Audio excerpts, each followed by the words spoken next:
Hi friends, Saraswati డిజైన్స్కి స్వాగతం. Friends, మనం వెనుక భాగం బాక్స్ వేసుకున్నాం కదా జాకెట్కి. ఇప్పుడు మనకు రౌండ్ షేప్ తిరగలేదు అనుకోండి, ఇలా మార్కింగ్ వేసేసుకొని రౌండ్ చేసుకోవాలి. రౌండ్ చేసుకున్నాక మనకు ఆ బాక్స్లోనే ఏదన్నా మోడల్స్ కావాలంటే వేసుకోవాలి. మీకు మామూలుగా రౌండ్ చూపిస్తున్నాను.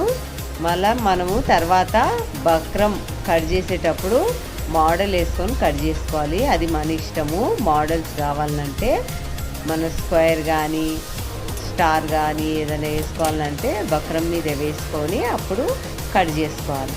అంతవరకు మనం ఏది కట్ చేయొద్దు జాకెట్. ఇప్పుడు మనం చూసారా, కొద్దిగా షోల్డర్ దగ్గర క్రాస్ తీసాము. ఆ క్రాస్ ఎందుకు తీసామంటే మనకు ఒకవేళ షోల్డర్ జారుతుంది అనుకున్నప్పుడే మనము కటింగ్ చేయకుండా కుట్టేటప్పుడు క్రాస్ కుట్టేస్తే మనకు